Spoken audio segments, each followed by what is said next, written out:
Halo semua, jumpa lagi di pembahasan soal OSNK Kimia tahun 2025. Mari kita lihat soalnya. Soal nomor 31 kita baca dulu ya. Suatu sampel gas N2 yang dikumpulkan di atas permukaan air pada 25 derajat Celcius dan tekanan 732 mmHg memiliki volume sebesar 250 ml. Volume gas N2 kering tersebut pada kondisi 0 derajat Celcius dan 1 atm adalah. Ya, diketahui tekanan vapornya H2O pada 25 derajat Celcius adalah 24 mmHg. Oke, ini adalah kasus gas ideal ya. Ada dua keadaan. Keadaan pertama ini adalah gas nitrogen, ini ada air, di atasnya ada gas nitrogen gitu ya. Kayak ada N2.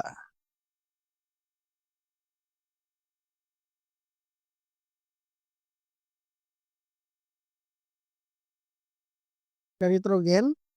Kemudian di sini suhunya adalah 25 derajat Celcius. Ini berarti 298 Kelvin.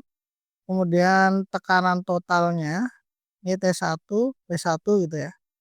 Tekanan totalnya ini adalah 732 mmHg.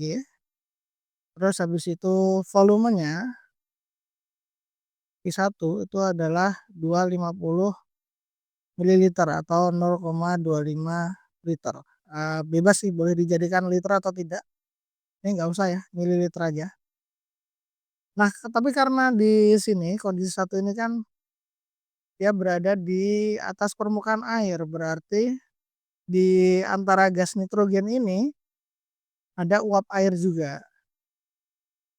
Nah, jadi ini campurannya ada N2 sama H2O. Itu keadaan satu. Untuk keadaan dua, yang ditanyakan adalah N2 kering, berarti N2 aja tulisannya. Jumlahnya mol N2 pada keadaan 2 itu sama dengan mol N2 pada keadaan 1 kayak gitu. Nah, jadinya di sini ditanyakannya adalah volumenya ya, berapa volume pada keadaan 2 kan gitu.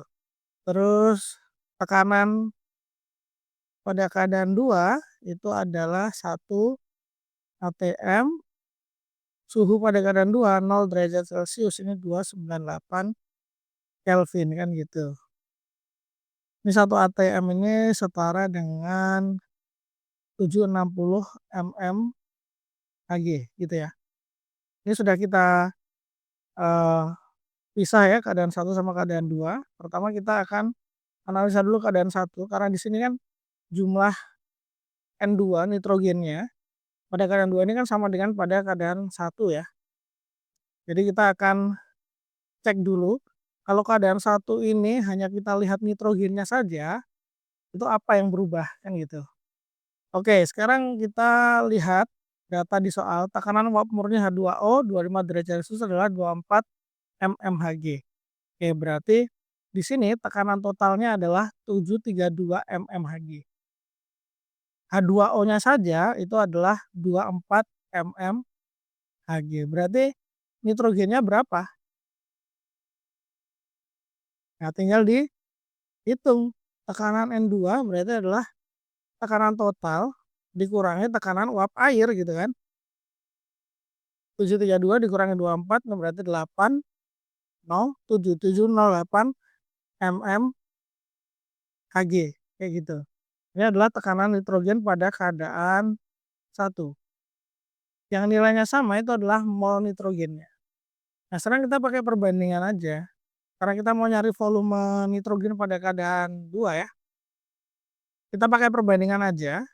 Kan rumus gas ideal itu adalah PV sama dengan nRT. Berarti R itu kan adalah PV per NT. Berarti R akan sama dengan R keadaan 1 ataupun keadaan 2. Berarti P1V1 per N1T1 sama dengan P2V2 per N2T2. Seperti ini ya. Nah, tapi di sini yang kita bandingkan itu hanya nitrogennya saja. Maka nanti P1 yang dimasukin ini bukan P1 yang ini bukan, tapi P1 yang ini yang nitrogen ya. Oke, kita masukin aja. P1 untuk nitrogen berarti 708 mmHg, volumenya 250 dibagi molnya kita nggak tahu. T1-nya adalah 298 Kelvin. P2 ini ya, 1 atm ini kan nitrogen aja, 760 kali volumenya berapa kita nggak tahu, molnya berapa kita nggak tahu, T-nya adalah 0 derajat Celcius. Oh, ini salah ya. 0 derajat Celcius itu berarti harusnya 273 Kelvin. Ya, 273 ya. Oke. Terus N1 sama N2-nya gimana? Nah, kan ini tadi sudah kita baca ya, dari soal kita simpulkan bahwa jumlah nitrogen keadaan 1 itu sama dengan jumlah nitrogen keadaan 2, maka mol pada keadaan 2 sama dengan mol pada keadaan 1. Jadi N1 sama dengan N2 ini bisa dicoret seperti ini. Ini tinggal kita cari aja V2-nya berapa, kita pakai kalkulator ya. Oke, kita masukkan aja, ini berarti V2-nya akan sama dengan ini 708 tetap dikali 250 dibagi 298 tetap. Terus ini dikali dengan 273, ini pindah ruas ya. 273-nya ya jadi di atas. Terus 760-nya pindah ruas juga. 213,35 mililiter. Nah, ini dia. So, volume nitrogen kering dari keadaan 1 kalau diukur pada 1 atm dan 0 derajat Celcius, maka volumenya adalah 213,35 mililiter. Jawaban yang paling mendekati adalah yang A, gitu ya. Kita lanjut ke soal berikutnya. Soal nomor 32. Seorang siswa ingin mengidentifikasi suatu gas tertentu dengan membandingkannya dengan gas metana. Metana itu pH4 ya. Melalui percobaan laju efusi gas dalam suatu kontainer pada T dan P yang sama. Suhu dan tekanan yang sama. Dari hasil percobaan diketahui bahwa rasio laju efusi gas metana terhadap gas tersebut adalah 2:1. Kemungkinan gas tersebut adalah, oke, ini tentang laju efusi. Laju efusi itu berbanding terbalik ya dengan massa molar atau massa molekul dari gasnya. Makin besar massa molekulnya, maka laju efusi makin lambat. Begitupun sebaliknya ya. Nah, hubungan lebih spesifiknya itu seperti ini ya secara matematis ya.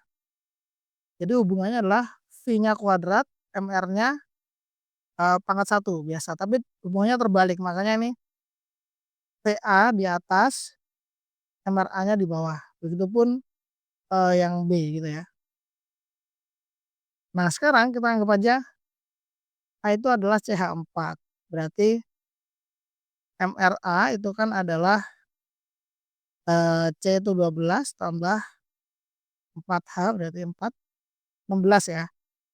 Nah, yang B kita nggak tahu nih gasnya apa, MRB-nya berapa kita nggak tahu. Ya udah kita hitung dulu aja pakai laju efusi. VA kuadrat per VB kuadrat kan berarti bisa diubah jadi VA per VB dalam kurung kuadrat ini ya. MRB, oke, ini MRA. Sekarang kita masukin angka-angkanya. Di sini kan rasio laju efusi gas metana tadi kita misalkan sebagai A terhadap gas tersebut kita misalkan sebagai B adalah 2:1 ya udah berarti ini 2/1 kan 2/1 maka 2 MRB-nya kita nggak tahu, MRA-nya itu pakai yang metana 16 kan ini. Nah, berarti MRB ini nanti akan jadi 4 kali 16, 4 kali 16 itu 64. Nah, kita cek aja di sini MR yang 64 siapa kan gitu. Kalau NO2 ini 14 tambah 32. Berapa nih? 46 bukan ya? NO bukan juga, ini 14 tambah 16 30.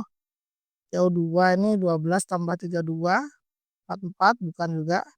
SO2 ini 32 tambah 2 kali 16 32 64. Nah, ini dia. Gas B-nya adalah SO2. Kalau NH3 14 tambah 3 ya. 17 bukan ya. Ini yang D. Beres sudah soal nomor 32. Kita lanjut ke soal nomor berikutnya nomor 33 ya.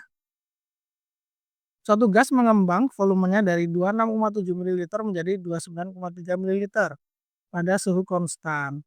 Kerja yang terlibat jika gas mengembang pada ruang hampa dan pada tekanan konstan 2,8 atm adalah sebesar. Oke, ini tentang kerja gas ideal ya. Kerja gas ideal pada tekanan tetap seperti ini rumusnya. V sama dengan minus P delta V. Delta V ini adalah volume akhir dikurangi volume awal.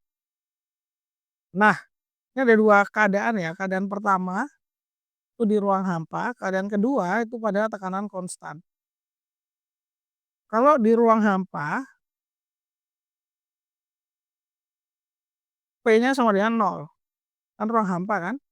Berarti W-nya sama dengan minus 0 kali delta V ya. Berapapun delta V-nya, W-nya akan jadi 0. Berarti yang di ruang hampa itu 0. Nah ini nih, antara A, B, C ya. Nah tinggal kita menentukan yang kedua nih. Pada tekanan konstan. Tekanan konstan berarti P-nya adalah 2,8 atm. Nah kita ubah dulu ke Pascal ya. Pascal berarti jadinya 2,8 kali 10 pangkat 5 Pascal. Terus delta V-nya kita hitung juga. V akhir 89,3 dikurangi V awalnya 26,7. Ini berarti adalah 6. Ini 2, 6, 62,6 ya. Tapi ini satuannya masih mililiter.